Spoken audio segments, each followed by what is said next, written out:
Let's meet an inspiring global changemaker. I'm Annie Gibbins. Women's Biz Leaders starts now. Women's Biz Leaders, presented by Women's Biz Global, where each episode we dive into the journeys and successes of remarkable women in business. Joining me now is Lumbie Mlambo, CEO of JB Dondolo, who provide clean water, sanitation and hygiene programs to underserved and impoverished communities in Africa and the USA. Welcome, Lumbie. Thank you so much, Annie. Thanks for having me on here. I'm excited. It's a delight to have you joining me today, and what an important topic to be talking about: water. Oh my goodness, one that many people have not thought about, just think it's an automatic gift in life, but it really is a luxury for many. I'd love you to introduce yourself to the viewers by telling us what inspired you to found JB Dondolo, and how have your experiences shaped your impactful journey? You know, I would say my parents were my inspiration. I am grateful to them for raising me to be the way who I am today, to care for others and to care for myself. My father was an orphan and he never went to school, but his work was revered as a humanitarian in his community. And that had a profound impact on me. That led me to found and form an organization, JB Dondolo, after his namesake. So all the work he did, what I really wanted to was to keep his legacy alive. I found my purpose with women, and that's something that also resonated with my mother, who was a school teacher in the region and very, very loved by many girls. My intentions for founding this organization were nothing other than to help women and girls without access to clean water. I realized that this shortage or pain point stops them from participating in economically uplifting themselves. They spend 10 hours a day, walking up to 18 miles a day to fetch water. They have no time left for themselves. This negatively affects women and girls, keeps them in poverty, and widens the gender equality gap. Their health is at risk without water. Fewer girls attend school and women are less capable of earning a living. I have to mention that I was once that girl who walked miles to fetch water, but I feel very blessed that I was able to go to school and get an education. So I really want to make a difference in girls and women, honestly. Oh. You're certainly making a massive difference in the world today, and I love that driver. I am that woman. You know, I am that woman who collected water for 10 hours a day, and now you're doing that to change women's lives around the world, and also in honour of your parents. Absolutely, you are such a blessing. What major challenges have you faced in providing clean water and sanitation? You know, we think, is it that hard to fix? It is. It really is challenging. How have you tackled those challenges? Oh boy, did we run into challenges, yes. One biggest one we faced was the one where we had trouble securing funding. As a female-led organization working in Africa, there's a perception that money that is sent to the continent doesn't always reach the intended destination. I'm not sure where this perception originates, but it feels like the lack of funding for our organization translates to the lack of support for the women and girls we serve. Despite being significantly underfunded, we've overcome these challenges by maintaining complete transparency, sharing everywhere and sharing on our website. Our collaboration with JB Johnson & Johnson, we learned that the effectiveness of a phased funding approach for the work we need to accomplish is critical. After completing each phase, we share the results with our supporters, explain the next phase, and outline the funding required. We continue this process piece by piece until the entire project is funded. And then we've diversified our funding efforts. Our interns have been fantastic in this area, creating paintings and knittings that we can then auction on the JB Dondolo website and social media to raise funds. Our youth ambassadors, who are passionate about our water initiatives, are also incredible at fundraising as we need them. I also recognize that as a face of JB Dondolo myself, I am the brand. My storytelling impact on various platforms plays a crucial role in raising awareness and funds for our specific projects, obviously. Yeah, absolutely, But we have absolutely. Yes, you are the brand, and you are an amazing leader because you're championing all these other people to be able to be working for the common cause. And I love what you shared there about, it's about partnerships, collaboration. It's also about, bringing people along the journey and showing them the value that you are achieving. So rather than putting buckets of money into something and hoping it's going to work, modern day collaborations are all about, drip feeding that and being able to take people on your journey together. So how has global recognition influenced you? You've ended up receiving a lot of awards for the work that you're doing. How do you use that to further the work that you're doing? Well, I'll tell you what, that is incredible, actually. It's a very good question.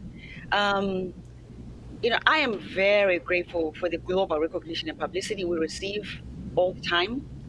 It has given us a larger space to play, to share our voices and be heard, and as well as opened more doors for us to collaborate with other organizations who share the same vision. We've been able to reach so many people without we need, and have conversations and meaningful conversations that actually lead to work and business growth. The global recognition has given us a springboard, if you will, and stronger voices. I feel like the issue with inclusivity and accessibility is being addressed. Our storytelling impact has truly amplified our voices. More people are hearing about JB Dondolo. I can say that our demand far exceeds our supply, which shows that we are growing and growing fast. So I cannot state enough how much the recognition mean to me and my organization. It is a huge, huge win. Yeah, massive win to be seen and to be recognised on a global stage. And while it's nice, and I know you appreciate it, to you, I know it just means more and more opportunities for other people to hear of your vision, to be able to help you get the resources, because that's right, there is so much demand. It's taken you all the way to UN collaborations, and I'm delighted to be speaking with you soon on your global scientific forum, which is helping the UN Sustainable Development Goals. What sort of significance does this type of summit, science summits on an international stage, helping innovative thinking, thought leaders, people getting together to be able to share what is truly possible? What does that mean to you?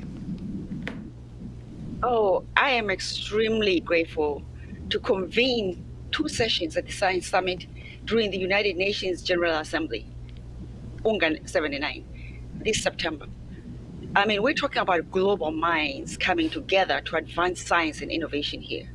So Incredible. The Science Summit itself is a premier global event that unites thought leaders, scientists, policymakers, and innovators to address the most innovative and critical issues that are pressing and challenging for the future.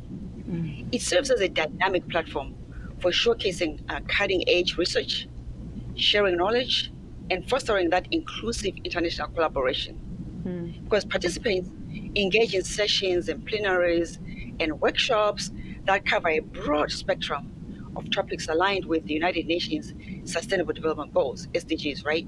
And UN Summit for the Future. So having said that, my sessions are on partnerships for progress and science-powered permaculture. I have brilliant and diverse speakers from all walks of life, like yourself, because I am all about inclusion. I believe the Summit for the Future needs thought leaders like yourselves, and we haven't heard from some of these that we really need to hear from. And this is the opportunity to contribute their expertise. Yeah. Oh, I'm so excited about this, and I want our viewers to know that they can actually come along to these events for free. You think going to a United Nations events is kind of like behind closed doors? No, you can actually just register, and I'll make sure you have all the details on my platform, because we'd love you, more of you, to join us, because what you'll see is just true leadership. You'll see coming from people like Lumbie leading the way in her project, but you'll also hear from other, that's right, scientists, thought leaders, in different spaces, all coming together because they're realizing the power of the collaboration. And it requires that, doesn't it, Lumbie, to shift those UN goals for gender equality, equity, opportunity for all. And that comes back to your water project. That's why you're doing it. You're trying to shift the needle. You're wanting those girls not to be out there collecting water 10 hours a day. You're wanting them to be able to be educated and contributing to their societies. Absolutely. That's exactly what we want. And that's what the UN is all about. This summit is all about that. Just being inclusive of everyone, but also being mindful that there are people out there who are suffering like those women and girls. And we need to bring them to power with everybody else so they can reap the benefits that we all are reaping. How have you grown as a leader over your time since you started boldly your JB Dondolo? How have you changed now? I feel like I've grown a lot. I feel like I've really been given that opportunity to do the things that I really want to do. As a woman and a woman of color, I feel like, I have that opportunity to really shine and be that example to all the other women. And the young people growing behind me, following my footsteps, I want them to say, when I'm no longer here, that she paved the way, and she did it in a very ethical way. She was inclusive. She thought about accessibility. She thought about the leadership, and for all women, for all girls, just for the sake of equality, because everybody deserves a chance. Yes, everyone deserves equality. Everyone deserves an opportunity for more, and to be supported and to be loved and to be valued. And I thank you for what you are contributing to this whole space. You are you're a power player. You are definitely moving this whole area forward, and you're doing that with a masterclass really on leadership, which is having a clear vision, a focus, but you're actually giving people ways that they can contribute and come with you. And I think that's one of the secrets of leadership, isn't it? That it can't be all about you, because you've got to a point that you've grown an organisation bigger than yourself, bigger than the vision that you had. You're requiring these other champions, that's right, young people who want to come and join you, volunteers, ambassadors, people who are in different collaborative groups, fundraisers, to all help you to champion change. Absolutely. My dad used to say, it's not about me, it's not about you, it's about other people. He used to say, I've given you everything, you don't need anything else. You have enough. And I used to wonder what he meant by that. But now I do understand, because it's really about, working with other people, making sure that, because we're all the same. Yes. We may be different outside, but inside we're all the same. Absolutely. So it's really about caring for each other and understanding that anyone is my sister or brother and my neighbor. We're all one. Totally agree. Thank you so much for sharing on the program today, Lumbie. You were just hugely inspirational to me, and I know to our viewers. Thank you to our viewers for joining us. I hope you have learnt a lot about leadership and what that looks like in changing a space of bringing clean water and sanitation to different parts of the world. I look forward to seeing you on a next episode very soon. You're watching Ticker.